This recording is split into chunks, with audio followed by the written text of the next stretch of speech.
விடியல் தரப்போவதாக சொன்னார்கள். ஏழைங்க கண்ணீரை துடைக்கப் போவதாக சொன்னார்கள். இவர்கள் சொன்னதை நம்பி ஓட்டு போட்டுவிட்டு தாகம் தணிக்க குடிநீர் குழாயை திறந்தேன். மலம் கலந்த நீர் வந்தது. வேதனையில் சென்னைக்கு சென்று ஏதாவது ஒரு வேலை செய்து பிழைக்கலாம் என்று வந்தேன். நான் வந்ததோ டிசம்பர் மாதம். சொல்லவா வேணும், பெய்த கனமழையில் பல அப்பாவி மக்கள் பலியான நிலையில் நான் உயிர் பிழைத்ததே பெரும் பாடாகிவிட்டது. இலவசமாக பேருந்து பயணம் என்றார்கள். அதை நம்பி பேருந்தில் போன என் தங்கையை பார்த்து ஓசி என்று ஏளனம் செய்தார்கள் இந்த விடியல் ஆட்சியாளர்கள். கூலி வேலைக்கு சென்ற என் மாமாவோ கள்ளச்சாராயம் குடித்து உயிரிழந்தார்.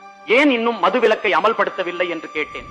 மாநில சுயாட்சி பேசும் விடியல் ஆட்சியாளர்கள் மாநில பட்டியலில் உள்ள மதுவை மத்திய அரசுதான் ஒழிக்க வேண்டும் என்று கூச்சலிட்டனர். வேதனையில் தனிமையை தேடி மலைப்பகுதியை நாடி சென்றேன். அங்கே மலைகளை காணும். கனிம வள கொள்ளையர்கள் மலையை களவாடி விட்டார்கள். வேதனை இன்னும் என் மனதை ரணமாக்கியது. என் வேதனையை போக்க களை பறியாமல் உழைக்கும் விவசாயிகளை பார்க்கலாம் என்று சென்றேன். மகனின் ஆசைக்காக கார் ரேஸ் விடும் இந்த விடியல் ஆட்சியில் விவசாயிகளோ தாங்கள் விளைய வைத்த நெல் மணிகள் மழையில் நனைவதைக் கண்டு